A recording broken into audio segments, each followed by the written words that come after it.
Fellas, we got a stacked 15-game MLB slate tonight. And FYI, game one of the Sox-Yankees doubleheader is not in the main slate, okay?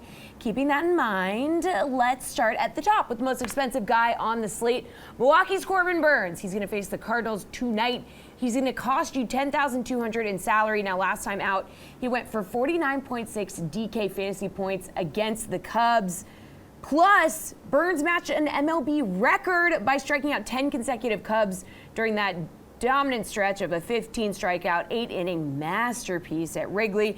So Nick, Chaser Fade, Milwaukee's ace is a must roster tonight after that resume-building Cy Young Award performance. If you're running multiple lineups, then it is a chase. But otherwise, I'm going to fade and not going to go with Burns tonight. Now, making the case for Burns, he's done well against the Cardinals the two times he's seen him this season.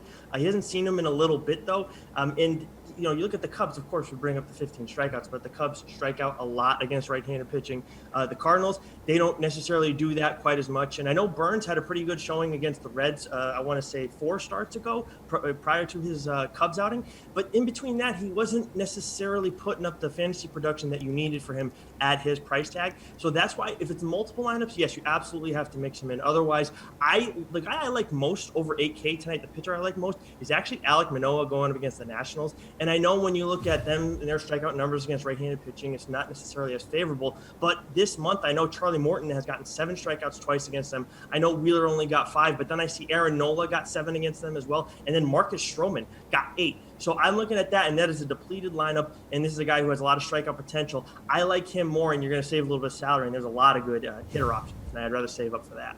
Matt, what do you think? Do you feel like Burns is a must roster, or are you going to go elsewhere? So that last point there about saving salary for hitters, I think that's always where I'm kind of leaning, especially on a slate this large.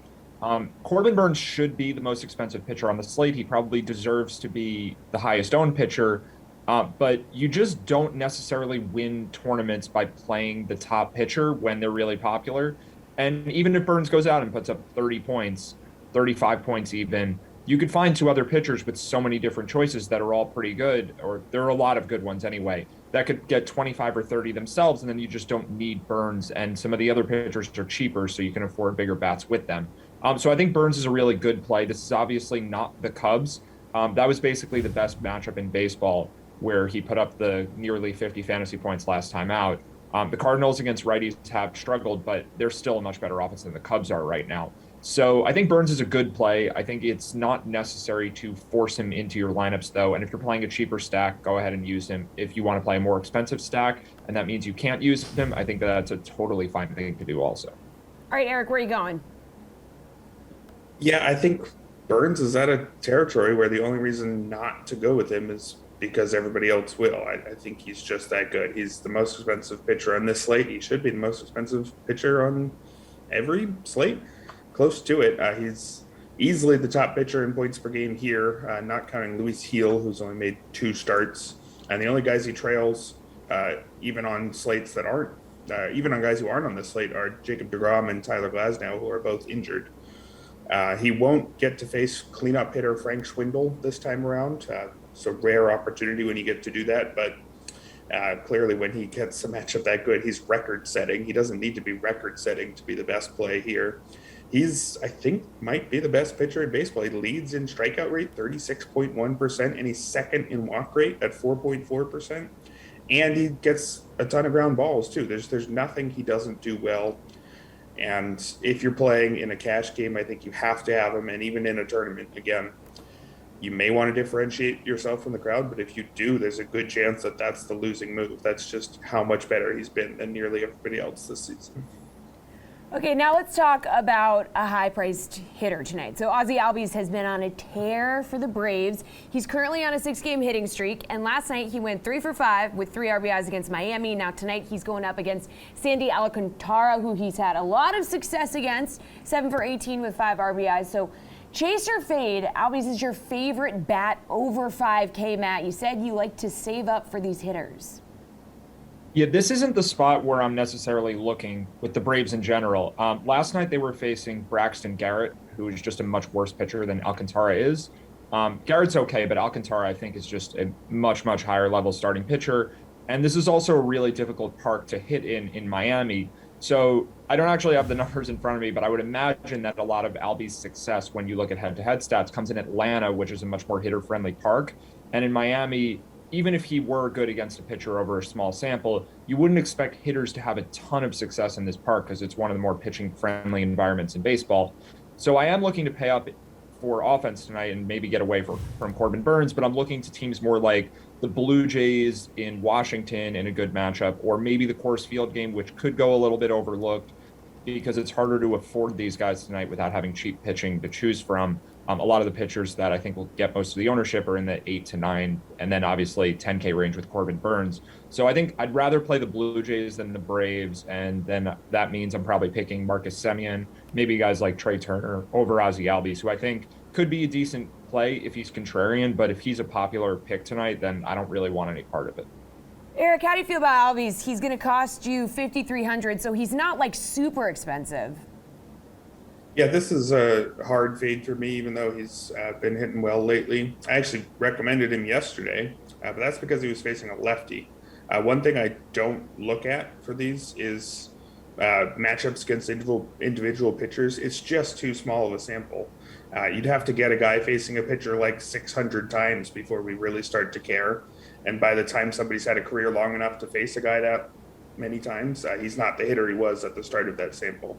So I just don't find those to be very useful. Something like handedness stats matters way more. And with Albies, for his career, he's got the same WRC plus as Aaron Judge when he faces lefties, and he's got the same WRC plus as Kevin Kiermaier when he faces righties. I'm not paying up over $5,000 for Kevin Kiermaier, even if he's been hot lately. A guy in a similar price range I like a lot more would be Max Muncy, just having a fantastic year. Cut his strikeout rate, which is maybe his main issue in years past. It was 25.8% over his previous 3 years with the Dodgers. It's down to 17.9% this year. Hasn't sacrificed any power to get there. He's got the 5th highest barrel rate in the league, right between Aaron Judge and Miguel Sano. He's got a great matchup too against Will Crowe, who's got an ERA that starts with a 5. So if I'm paying in that range, Muncy's a guy I like a whole lot more than Albies tonight. All right, Nick, how do we feel about this? You just don't like this matchup either? Is it going to be a hard fade for you? Yeah, well, the thing is, too, Alcantara's coming off. He's had 2 good starts in his last 3. I know there was one in the middle there that was pretty brutal, but he's been good, and I respect the matchup. But if we're talking about matchups against, history against certain pitchers, Joey Votto is the number 1 guy for me tonight at over 5K.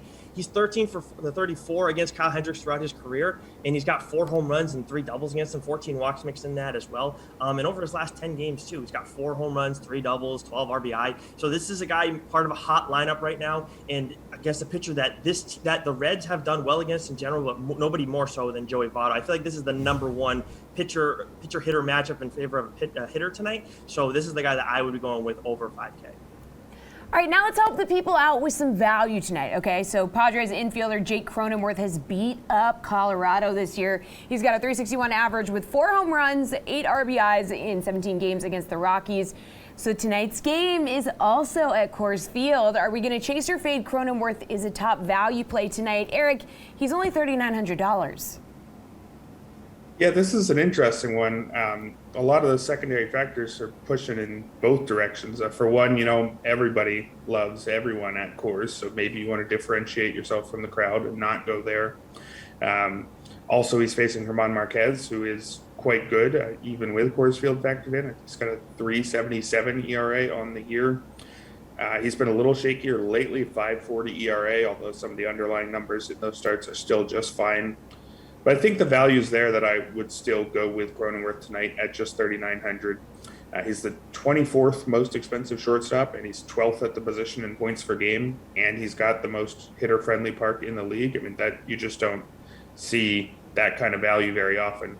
And he's even batting cleanup now, which is not what I think we would have expected heading into the year. Not really known as mostly a power hitter, although he has definitely some power.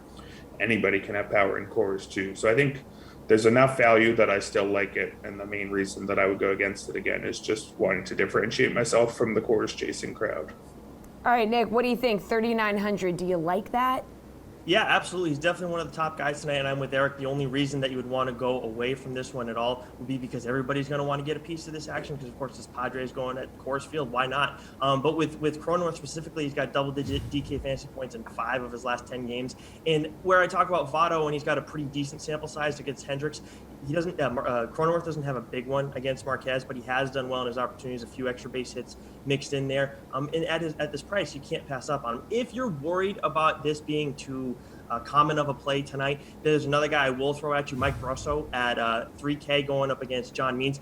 But again, limited plate appearances against this guy, and this is someone who just got called back up on Sunday. But in 11 career plate appearances against Means, he has 4 home runs. That's just something I cannot ignore. You can mix both of these guys into your lineup tonight, but if you're worried about Padres being too frequent of a play in other lineups tonight, then I would say that Brasso's the guy where you can differentiate. Matt, $3,900 for Cronenworth. How do we feel? So we still have the same dynamic that we had yesterday, where Fernando Tatis Jr. and Jake Cronenworth and Trevor Story are all shortstop-only eligible players, and all 3 of them are at Coors Field. So in yesterday's big $5 GPP, Tatis came in at 29%, Cronenworth and Story were both at 13%. I think tonight probably looks pretty similar, and at that ownership, if that's where Cronenworth is, again, I think he's a really, really strong play. It's just hard to not play Tatis, right? Like if you're stacking the Padres, Tatis is their best player. He's probably the best hitter you can use in DFS in any context. One, because he's a shortstop, so he's playing a position where there's just more value in getting more production there. But he also hits for power, steals bases, like he scores fantasy points, and he's a great player. So playing Cronenworth means you can't have Tatis, and that's just kind of a tough call. But I do like all of these guys. It's just, like everyone else is saying, the ownership could be high.